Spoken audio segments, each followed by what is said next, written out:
नहीं सिद्धार्थ जी, या आपने हर्षवर्धन जी को भी सुना, आपने, एक मिनट सर आ रहा हूं, आपने इनको भी सुना। आपका ये कहना था कि सरकार के पास रूम नहीं है, स्पेस नहीं है, लेकिन सबका ये तर्क है कि भाई जो 3% टैक्स देता है सारी भरपाई सिर्फ उसी से थोड़ी ना होगी। नहीं, हिंदुस्तान में एक आदत हो गई है हम लोगों की कि हर चीज़ में हम एग्जेम्पशन चाहते हैं, हर चीज़ में हमको रिलीफ चाहिए। तो अगर सब चीज़ रिलीफ भी चाहिए, अगर कोई समस्या आएगी तो फिर आप कहेंगे कि सरकार कुछ कर नहीं रही है। आपने बात कही ना फूड सब्सिडी की, तो जो ये मुफ्त अनाज बांटा गया कोविड पीरियड में, या उस जो फर्टिलाइजर रिकॉर्ड सब्सिडी दी जा रही है, तो ये कब कहाँ से दी जा रही है? आखिर अगर पैसा सरकार के पास नहीं होगा और अगर इतना टैक्स कलेक्शन है तो फिर सरकार रिकॉर्ड बोरोइंग्स क्यों कर रही है? इस साल उम्मीद है कि तकरीबन 16 लाख करोड़ की आप बोरोइंग्स करेंगे। अगर आप इतना एग्जाम, अच्छा दूसरी बात है, मन बेसिक बात है, इस साल ऐसा जो आप जैसा आप सर्वे आपको कह रहा है कि इस साल हम लोग 7%, अगले साल 6 का उन्होंने वो बेस दिया है, वो 6 से चले हैं 6.8 पे। तो इसका मतलब है कि चांसेस ये भी हैं कि आप 6 या 6 से नीचे भी जा सकते हैं अगर वैश्विक स्थिति बिगड़ती है। तो ऐसे में सरकार के पास बहुत ज़्यादा रूम स्पेस नहीं है मैन्यूवर करने के लिए। और अगर आपने विकास, अगर आप ग्रोथ को पुश नहीं करेंगे, आप क्या, अच्छा सरकार इस समय प्राइवेट सेक्टर इन्वेस्टमेंट कर रहा है, सबको एग्जेम्पशन चाहिए, प्राइवेट सेक्टर कहीं इन्वेस्टमेंट दिखाई दे रहा है? अभी पिछले 4-5 साल से लगातार सरकार ही इन्वेस्टमेंट कर रही है, तो कैपिटल एक्सपेंडिचर आ कहाँ से रहा है? अगर हाउसिंग सेक्टर में इतना बूम था तो फिर सरकार क्यों खर्च कर रही है? कैपिटल एक्सपेंडिचर सरकार हर साल 10-15% के हिसाब से बढ़ा रही है। इस साल भी उम्मीद है 8-9 लाख करोड़ करेगी। तो कहने का मतलब, अच्छा फिर आपके लेकिन ऑनेस्ट टैक्स पेयर्स को इंसेंटिवाइज करने की तो जरूरत है ना। मतलब अब अमित मेरे साथ, अमित पांडे मेरे सहयोगी इस वक्त संसद भवन से जुड़ चुके हैं। अमित, क्या खबर?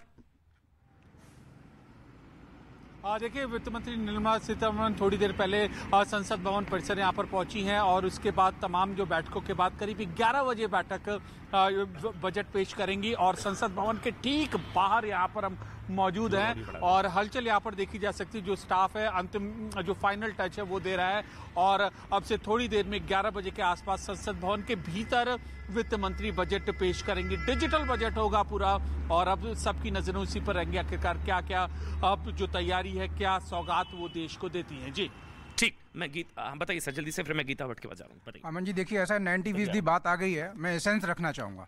हमारी जो अर्थव्यवस्था है वो साइज क्या है, 258 लाख करोड़ का, और जो अर्निंग्स है वो लगभग जो है आपकी 23 लाख करोड़ के आसपास है, और जो एक्सपेंडिचर है वो 40 लाख करोड़ के आसपास है।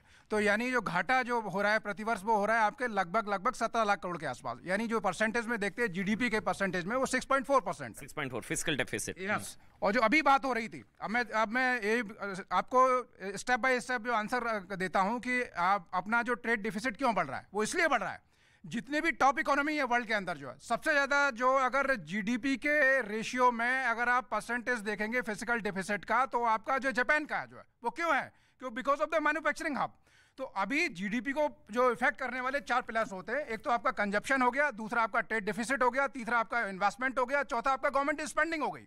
और जो 2 मेजर जो बातें थी, एक तो कोविड पैंडेमिक 2 साल के लिए था, और दूसरा आपका जो यूएस और रशिया के बीच में जो युद्ध हुआ है, इसकी वजह से जो तीनों चीजें हैं, आपकी जो स्पेंडिंग हो गई कंजप्शन का, और दूसरा आपका जो है इन्वेस्टमेंट हो गया। सर एक मिनट, अशोक वानखेड़े जी तस्वीरें देखिए और बताइए भाई, ये वित्त मंत्री निर्मला सीतारमण, चेहरे के हाव भाव, बॉडी लैंग्वेज, बही खाता, बताइए सर क्या लग रहा है? स्माइलिंग ही रहेगा फेस, क्योंकि कैमरे सामने है तो कैमरे के सामने हंसेगा।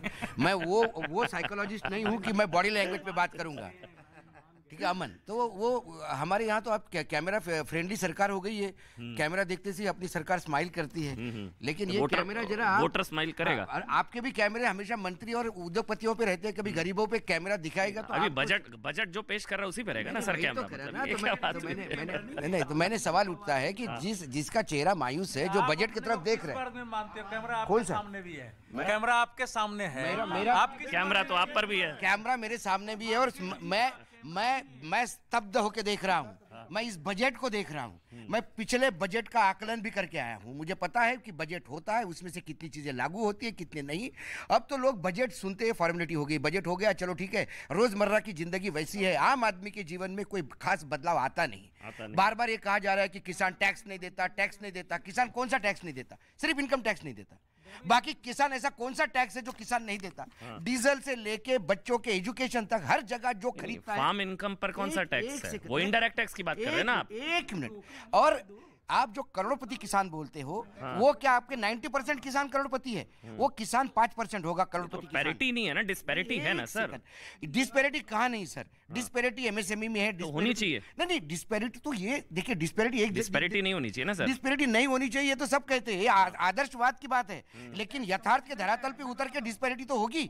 मैं बता रहा हूँ 2.5 एकड़ जिसके पास जमीन है कोल्हापुर में, वो लखपति है, और 250 एकड़ जमीन जिसके पास यवतमाळ जिले में है, वो भिखारी है।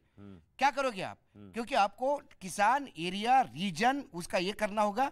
किसानों को बूस्टर कहते हैं। अभी आज कल ही मैं एक स्टोरी करके आया हूँ, गुलाब एक्सपोर्ट होता है महाबलेश्वर के पास से, 80 लाख गुलाब एक्सपोर्ट हो रहा है 18% जीएसटी देके। बताइए रजत भाई जल्दी से, एक मिनट रजत। नहीं अमन जी, आज तकनीक इतनी है, इसको समझ पाना कि कौन किसान कितना कमा रहा है ये इतना मुश्किल नहीं है आज की डेट में। लेकिन कुछ किसान हमेशा से इस गार में अगर रहे कि नहीं किसी ना किसी तरह इनकम टैक्स बचा लेंगे, ये नहीं होना चाहिए। गरीब किसानों के लिए सरकार खड़ी रहे, जितना संभव है उतना करे। लेकिन अब बात आ गई जब विवेक देबरॉय जी जो कि PMEAC के अध्यक्ष भी हैं, उनकी बात को सीरियसली लिया जाए। ये बात कभी ना कभी उठनी चाहिए। अमीर किसानों पर टैक्स बात ऐसी हो गई कि इस पे कोई बात ही नहीं करना चाहता है। क्यों नहीं बात होती है किसानों की? नहीं मैं इसके पहले तक आज तक ये ऐसा अनटचेबल टॉपिक है कि इसको छूना ही नहीं है। ये चीज बदलनी चाहिए इस देश में। ठीक है, बदलनी चाहिए। बताइए, एक मिनट, एक भी कमेंट नहीं हो पाया आपका, बताइए क्या उम्मीद है? जी देखिए, जो बजट होता है एक सिर्फ अकाउंटिंग एक्सरसाइज या फिस्कल प्रायोरिटाइजिंग की बात नहीं है, वो देश की दिशा दशा सबको एक तरह से रिफ्लेक्ट करता है। और सबसे बड़ी अभी जो चुनौती है बेरोजगारी की, जिसकी बात कोई नहीं कर रहा है, तो लेबर इंटेंसिव मैन्युफैक्चरिंग और जो जगहें हैं जहाँ पे हम एम्प्लॉयमेंट को बूस्ट कर सकते हैं, वहाँ से हमारा जो है बहुत ज़्यादा ग्रोथ टैप हो सकता है। और जो कंजम्पशन कैसे मैन्युफैक्चरिंग कैसे हो सकता है, क्या होना चाहिए? तो ऐसे लेबर इंटेंसिव कई सारे सेक्टर्स हैं जहाँ पर अभी उस तरीके से बल नहीं दिया जा रहा। बांग्लादेश, मालदीव्स, ये सब हमसे बेहतर कर रहे हैं, तो ये बहुत जरूरी है। इंफ्रास्ट्रक्चर पे तो सबसे ज्यादा फोकस है, और इंफ्रास्ट्रक्चर से ही, उसी सेक्टर से ही सबसे ज्यादा रोजगार की उम्मीद है। जिस तरह की टेक्नोलॉजी एनहांसमेंट होना चाहिए, और कई सारी स्कीम्स भी बोली गई हैं। आप जॉन ड्रेस की, अभी किसानों की बात हो रही है, उस पर मैं कमेंट करना चाह रही हूँ। Decentralised urban employment and training programme में एम्प्लॉयमेंट कूपन्स दिए जा रहे हैं। जितने भी सरकारी इंस्टीट्यूशंस है उसको जो है बहुत आसानी से आप, और वैकेंसीज भरी पड़ी हैं। यहाँ पर हम बात करते हैं कि भाई किसान अमीर है, सब्सिडीज की बात हो रही है, फ्री राशन इसीलिए दे रहे हैं क्योंकि फूड सिक्योरिटी नहीं है कितने सारी जनता के पास। तो लेकिन जब आप इस बात, लेकिन 80 करोड़ को अगर मुफ्त राशन है, मुफ्त अनाज है, मैं उत्तर दे रही हूँ कि कितने सारे एनपीएस और कितने सारे जो है बेल आउट किए गए कॉर्पोरेट्स को, उसकी कर्ज माफी और उन सब चीजों के बारे में कोई बात नहीं कर रहा है। तो वहां पे जब आप कर्ज माफी करते हैं तो वो अलाउड है, लेकिन यहाँ पर किसानों को अभी कितनी बार से कितना सारा बेल आउट पैकेजेस है, एसबीआई है, एलआईसी है, ये सब नहीं ये बिल्कुल वो राइट ऑफ वेव ऑफ का डिफरेंस है शायद। वो एग्जैक्टली वो राइट ऑफ नहीं मैम, वो वेव ऑफ है। तो वही मैं कह रही हूँ, कर्ज माफी नहीं सर, कॉर्पोरेट्स की सरकार ने कोई कर्ज माफी शायद। डिफॉल्टिंग कंपनीज हैं उनको आप सपोर्ट कर रहे हैं, लेकिन अगर सरकार, जब किसानों की बात आ रही है तो 3-4 सालों से कोई 4 टर्म से कोई कर्ज माफी नहीं हुई है। आपने 6,000 रुपए दिए हैं गवर्नमेंट की। जो अभी ये तथ्य दिया जाता है कि कॉर्पोरेट्स का जो है, अभी मैं टैक्स का कंपोजिशन क्लियर कर दूं, 28% जीएसटी का कलेक्शन है, 26% आपका कॉर्पोरेट टैक्स का कलेक्शन है। रुकिए एक मिनट, आपकी टर्म आया था बोलिएगा। और 26%, अरे सर ये नहीं ना, 26% कॉर्पोरेट टैक्स हो गया, 28% जीएसटी हो गया। जीएसटी में तो सारी जनता आती है। 26% पे रुकिए ना आप, और 26% कॉर्पोरेट टैक्स हो गया। इंडिविजुअल इनकम टैक्स जो है 26%। अब आप इसमें देखिए, और 20% जो है आपका जो इनडायरेक्ट टैक्स है, कस्टम और एक्साइज हो गया। सबसे बड़ी बात यह है कि गवर्नमेंट के पास सीमित दायरे हैं, तो गवर्नमेंट को जो सोचना है यह है कि अभी at the same time corporates की कर्ज माफी जो ये कह रही थी, बिल्कुल नहीं। ये कौन सा तथ्य है? जो मान लीजिए बैंक्स जो है अपनी बैलेंस शीट को सुधारने के लिए, मान लीजिए 10 साल से कोई जो है लगातार कर्ज जो है कैरी फॉरवर्ड हो रहा है, तो क्या चाहते हैं आप? तो उसमें तमाम जो इंटरेस्ट बढ़ता दिखे। किसानों की बहुत बड़ा फ्रॉड है। सरकार कहती है एनपीए, एक सेकंड, सरकार कहती है कि एनपीए मतलब माफी नहीं, हम रिकवरी करेंगे। लेकिन रिकवरी कितना है? 13%। नहीं, अमाउंट कितना है? वो शायद 9 लाख करोड़ के आसपास का है। 8 लाख करोड़ 8,75,000 करोड़ के आसपास, पौने 9 लाख करोड़ की रिकवरी हुई है। नहीं 13% है रिकवरी, 1 लाख करोड़ हुई है मात्र, 13% रिकवरी है। अब ये रिकवरी एक मिनट सर, ये रिकवरी एक करके प्लीज, एक करके। अगर इस लोन की रिकवरी नहीं हो रही है तो इसका मतलब कहीं ना कहीं आपके सिस्टम में गड़बड़ी है। आप लोन को देने में गड़बड़ी करते हैं और लोन की माफी करने में आप गड़बड़ी करते हैं। बड़े बड़े लोगों की जब हो जाती है माफी, या जब पॉलिटिकल रीजन से बाकी और लोगों की जाती है, ठीक है, किसानों की जाती है, कार उड़ जाएगी, लेकिन फैक्ट्री कितनी उड़ रही है। और जो लोग चोरी करते हैं, जो इनडायरेक्टली कितना चोरी होती है वो आप देखिए। दूसरे बैंक से कर्ज लेते हैं, आज कंपनी खोल के कर्ज लेते हैं। ठीक है, एक मिनट सर, एक मिनट आ रहे नहीं, भागना क्यों मुझे बताइए। कौन भागेगा? नहीं, इस शरीर से डर नहीं है, ऐसे कैसे भागेगा जो है। क्या उम्मीद है सर? देखिए, ऐसा है कि छोटी छोटी बातें हम सब लोग करते हैं। मूल बात यह है कि नरेंद्र मोदी सरकार ने भारत में और दुनिया में यहाँ की अर्थव्यवस्था को लेकर क्या माहौल बनाया है, लोगों के अंदर कॉन्फिडेंस पैदा किया है कि नहीं, कि भारत जो है विश्व में प्रमुख अर्थव्यवस्था के रूप में खड़ा हो सकता है। तो इसलिए इसका जो पहला मतलब होता है, इसका आइडियोलॉजी क्या होगी बजट की। तो आइडियोलॉजी ये होगी कि जो कुछ IMF और दुनिया की संस्थाएं कह रही हैं कि भारत अगले 3 वर्षों तक दुनिया में सबसे तेज बढ़ने वाली अर्थव्यवस्था होगी।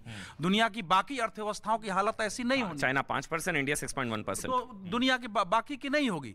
तो वो जो एक दुनिया में उठा है और 5वीं अर्थव्यवस्था बनना है, तो अभी तो सरकार का पहला तो वही होगा कि देश में भी एक माहौल बने और बाहर भी माहौल बना रहे, वो आएगा। जो दूसरी नहीं, इसके जो आधार हैं, देखिए आधार ये है कि हमारे देश में कृषि अभी भी बहुत अच्छा किया है, कृषि के बारे में रिपोर्ट अच्छी है, आ रही है, रिकवरी हो गई है। उनकी आवाज नहीं आ रही। रिकवरी जो आपको मालूम, आपको पता है, रिकवरी देश की कोरोना से रिकवरी हो गई है, देश की अर्थव्यवस्था पटरी पर आ गई है। तो इसलिए हमारी इस समय की स्थिति यह है कि वित्त मंत्री के पास, देखिए जो चैलेंजेज हैं, चैलेंजेज अब मनोवैज्ञानिक नहीं है, चैलेंजेज इस समय साइकोलॉजिकल चैलेंजेज नहीं है कि निराशा का माहौल था। चैलेंजेज ये है कि दुनिया की अर्थव्यवस्था अगर ठीक नहीं रह रही है, जिसमें और जो स्थिति है, तो उसको ध्यान में रखते हुए भारत कैसे खड़ा हो, क्योंकि एक्सपोर्ट पर उसका असर पड़ेगा। तो ये हमको देखना है। भारत के वातावरण को, अरे भाई भारत ऐसे फायदा नहीं है सर, आप ऐसे बीच में बोलेंगे आपका ऑडियो जाएगा नहीं। एक करके बोलते हैं। मुझे मालूम है आपके पास सर माइक आएगा ना, तब जाएगा ना। अरे भाई अभी तो मैं बोला ही नहीं हूँ, तभी तो बोल रहे हैं वो। हाँ एग्जैक्टली। अरे भाई आप लोग कोई बात नहीं, आप बोलेंगे, आप बोलिएगा। नहीं आप ध्यान ही मत, मुझे मालूम उनकी आवाज नहीं जा रही है, मैं बोलूंगा, ये माइक तो मेरे पास है, लेकिन वो लोग बोलेंगे। अब ये कोई कह दे कि भैया देश डूब गया, कुछ नहीं, तो मैं कैसे मान लूंगा। हम लोग भी अर्थव्यवस्था पर नजर रखते हैं, गांवों में जाते हैं, तो जो माहौल बनाया जाता है ना कि देश एकदम खत्म हो गया, वो स्थिति नहीं है। किसानों पर जो बात हो रही थी, ये बात सही है कि किसानों की हालत कभी भी इस देश में किसी भी सरकार ने किसानों को प्रायोरिटी पर लिया ही नहीं है।